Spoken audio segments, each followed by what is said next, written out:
I have the pleasure of introducing Kimberley Aria Peterson and Christina Naime, who are co-founders of Pretty Penny Films. In today's episode, you will hear how this female-owned production company was created and how it is a pioneer in sharing stories with diverse and underrepresented characters. Welcome to my show. Hello. Thank you. Hello. I am looking forward to this. My listeners may not know this, but Kimberley was on my show before. And if you want to hear her amazing interview, simply go to jamesmillerlifeology.com and you can hear her show. I believe it was entitled Maintaining Your Individuality. Or you can simply go to James Miller Lifeology at Instagram and you can watch the whole video there. So I'm so looking forward to you two being on my show today. Now, we're going to be talking about this is a tongue twister for me, so I'm going to say it again. Pretty Penny Films. So tell me more about that. How did that even come about? Christina and I have both been in the corporate world working.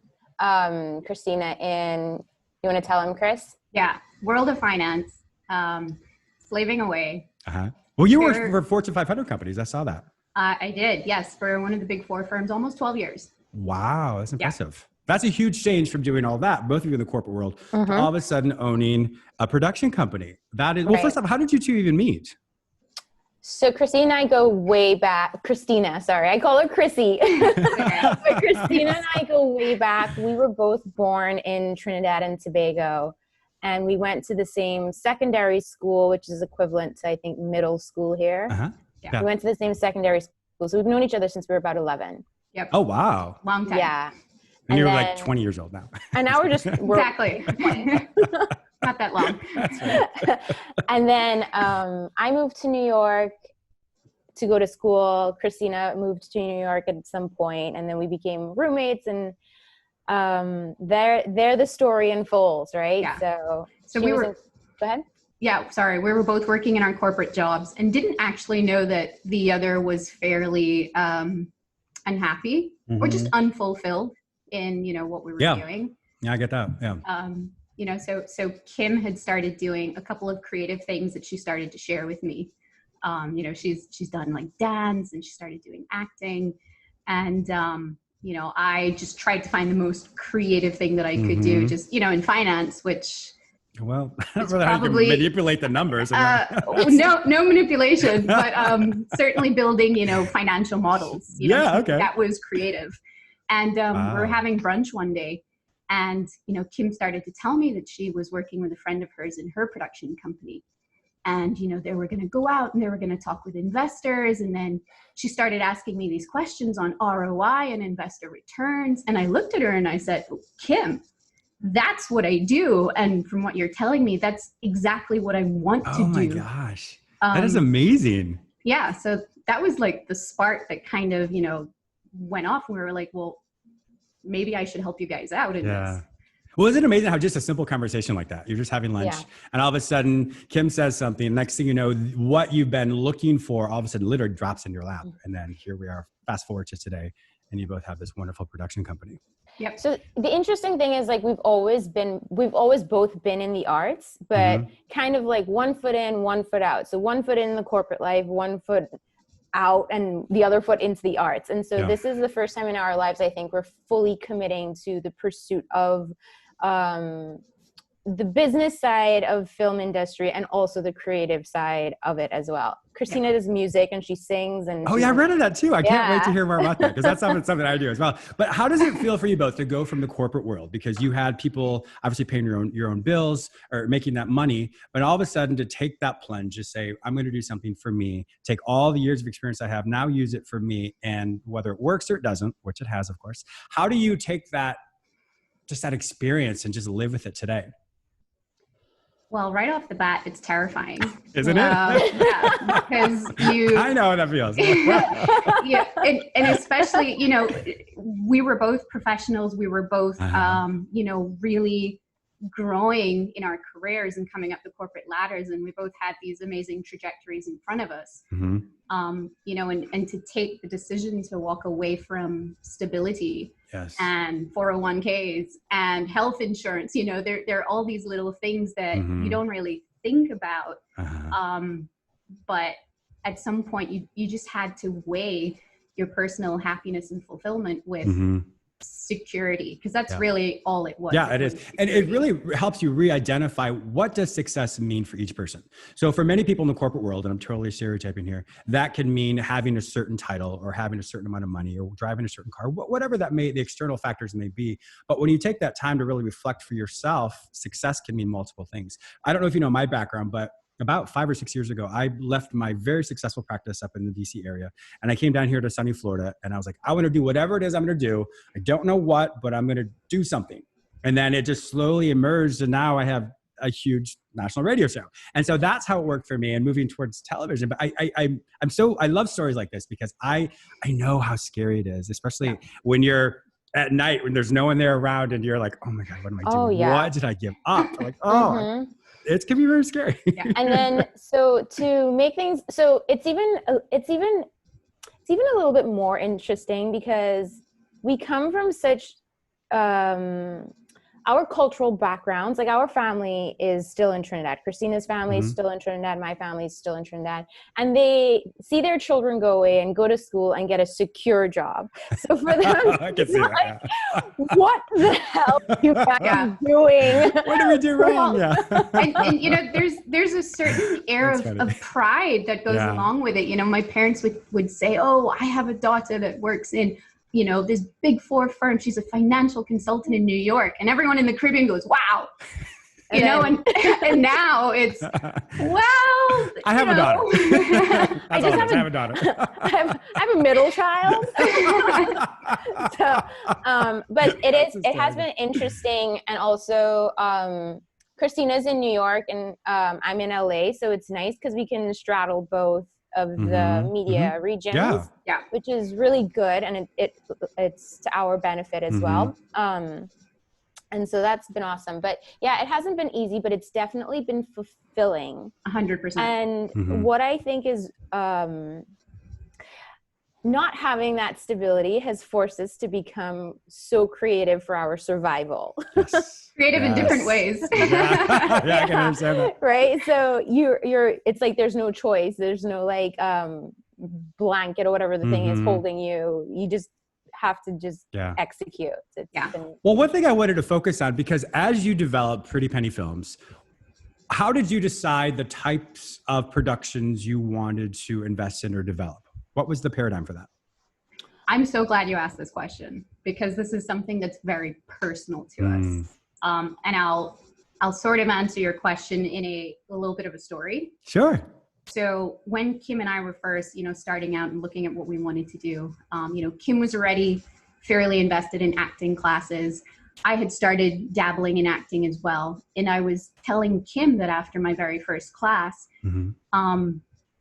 our homework was to basically go and look at all the TV shows, the films, you know, everything that's out there and find one character that if they were to fall sick tomorrow, you can get on that show and you can basically replace in an instant. Wow. And I struggled, really struggled to find. Now, again, you know, my type is a little different. Middle Eastern, you know, not very feminine forward type character. And I, you know, I was telling Kim that I was having such a hard time finding people that looked like me, finding people that presented themselves the way that I did. And Kim started sharing with me that that is the reality of the Hollywood landscape. There are these very slim buckets that you almost have to fit into. And granted, it's starting to change. We're seeing some change, but by and large, if you don't fit into those little buckets, it's very, very difficult for you to get out there and to have success. Wow. And so that was quite some time ago. And that really sort of hit us personally. Like, you know, we don't look like the typical Hollywood, you know, actors.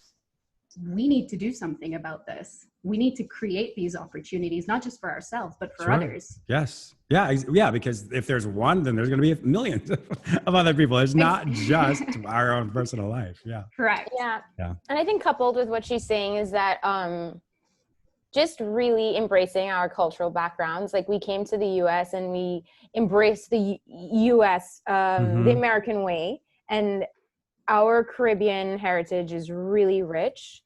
and it's really profound. And it's not just we're from Trinidad, like our parents are Middle Eastern. So we have the Middle Eastern, because there was, so there was a huge colonization of the Middle Easterns in Trinidad, as well as East Indians and Blacks. And it's such a multi-ethnic place. To just really hone into the culture a lot more, it's like, I think that's where we're kind of edging our way to, and finding the pot of gold there. Yeah, and like it's almost like paying homage to our roots, not just our Middle Eastern and multi-ethnic roots, but also there's just so much Caribbean talent. Yeah. And the region itself is just brimming with so much potential, that we want to play our part in sort of bridging the gap and kind of bringing some spice and some flair to Hollywood. Yeah, I love that.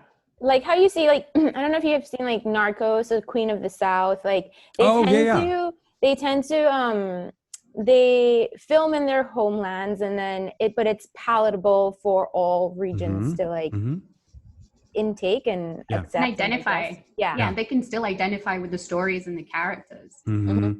Wow. I know you have a TV drama coming up. Is that correct? Yeah, we're working on it. It's can you tell us about it at all? So it is an LGBTQ wonderful drama. Yes, nice. It's somewhat inspired by my own personal story. And I say my, but Kim went to school with me. Kim knows a lot about the struggles that I went through, and I shared with Kim, a lot during that time. And my dad actually brought the idea to me. He's like, why don't you create a movie on your life? And at first I was like, where did that come from? I'll be the Okay, if you insist. But I started talking with my dad about it, and I brought the idea to Kim. And when I brought it to Kim, it was more so like, my dad kind of brought up this thing, and she jumped on it. She was like, Chris, yes, why not share your story? You don't, setting a story like that in a society like the Caribbean, where 10 years ago it was not as progressive as it is today. There's a lot of emotion, there's a lot of hurt, there's so much there to share, and in the States maybe the pace is a little bit different, but there are other countries around the world that can still identify with what's going on there. And so we thought, hey, why not turn this into a bit of a TV series and really delve into some of the issues and struggles that folks might be dealing with. Because I think even regardless of what the culture is, family systems all have perceptions of the family roles that each person should play.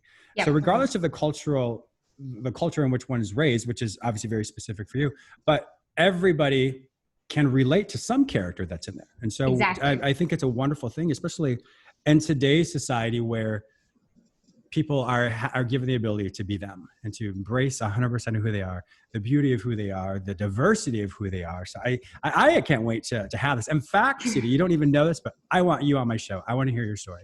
Oh so my God. You are going to be, yes. So when we go off air here, I will definitely talk with you and I'll have you be on my show. Awesome. I'd love that. Amazing story. Yeah, I can't wait to hear more about that.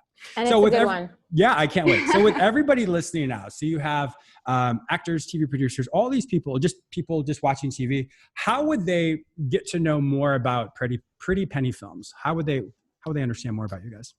They can definitely check out the website and our Instagram and our Facebook. It's at Pretty Penny Films.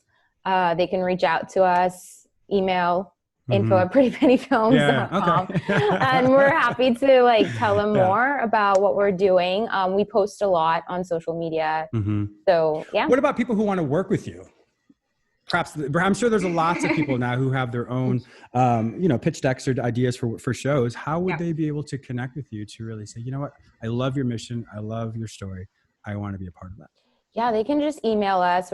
We're extremely responsive. We've had actually a lot of people reach out, and we definitely get back to everyone and connect everyone. with them. We do. We've had so many conversations, whether it's across our IG, whether it's across email, as Kim says, you know, we engage with everyone.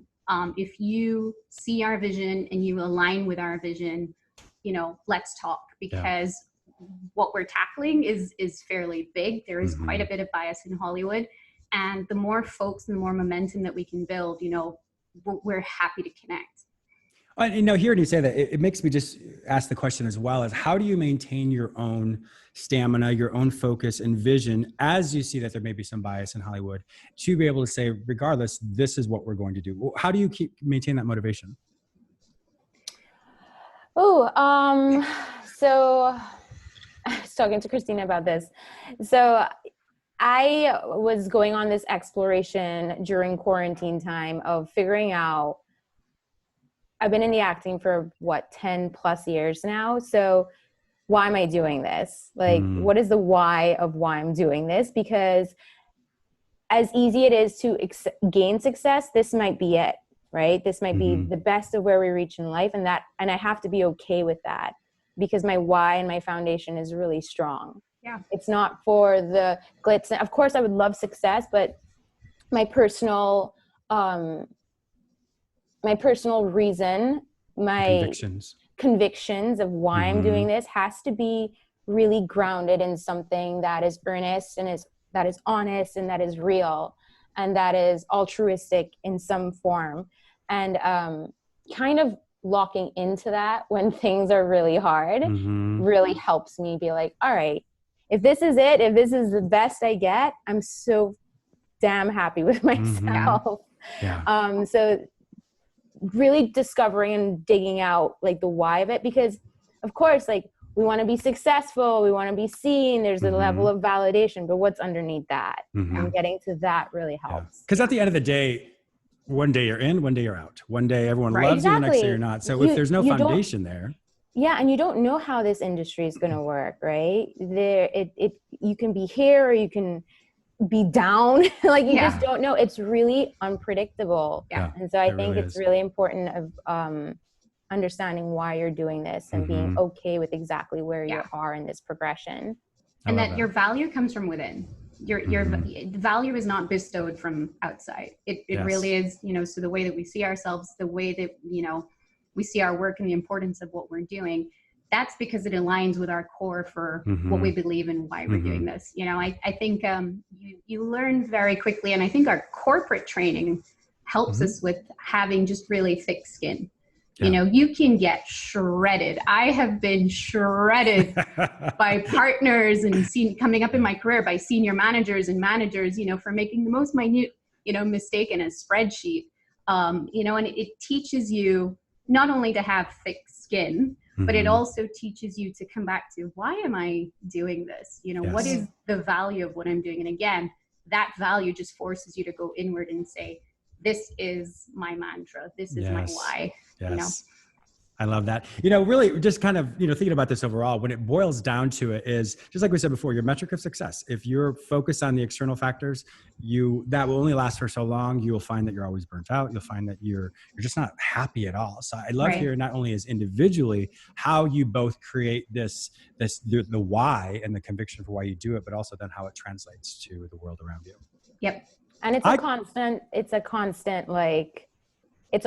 thing. It's not like you discover it once and you're like, yay, okay. No, but sure. It's a lifestyle. You really have to be mindful of that. How I feel today I have to be able to maintain that. And if I can't maintain it, then I probably need to rethink what I'm doing. Yeah. And, you know, that's also the strength of having a partnership. You know, when I have my down days, Kim is the first person that I call. Oh, I love and that. She is my number one encourager, you know. And likewise, when, you know, she'll call me and she'll say, Chrissy, I don't know. And I'll say, hold on, Kim, we've got this. Let's keep going. Like, right now, like, real life situation, James, I have my family saying the industry's down, because it is. Like, SAG isn't really, they're not covering insurance for COVID, so the industry's down. So my family's saying, well, maybe it's time to go back into corporate world, like, see what's out there. And that's like a struggle that I'm facing right now. Like, well, I just left. There's this quote that I heard or that I read that says, let me see, I'm totally going to butcher it. She who gives up halfway through the race went the same distance she would have gone had she finished. And so it's, it's gorgeous, because when you really stop and think about it, it's like, why would I go back or do everything I just did when I put so much time and energy into this. Yeah. And usually when you push a little bit further and a little bit further, then pretty soon you're like, whoa, I'm on the other side of that. Yeah. Right. And it really is just, it's growing pains. That's what it is, you know, and you really never really fully reach the summit of whatever mountain you're climbing. I hope we don't, because, you know, the point of life is to live and to learn. Exactly. But I don't even know where the summit is. Where is it? Yeah. Oh, sorry. Go ahead. No, I was gonna say I've had I've really, really enjoyed this conversation, and I can't wait of course, for you, Christina, to be on my show again. Thank you both so much. So, Christina Naime, Kim Aria Peterson, thank you both so much. One more time, if my listeners want to find out more information about you and more about Pretty Penny Films, where will they find all that information online? prettypennyfilms.com. Check us out on our Instagram at prettypennyfilms, on Facebook at prettypennyfilms, and our email info@prettypennyfilms.com. Awesome. Thank you both so much. I really appreciate all your time. Thank you. James.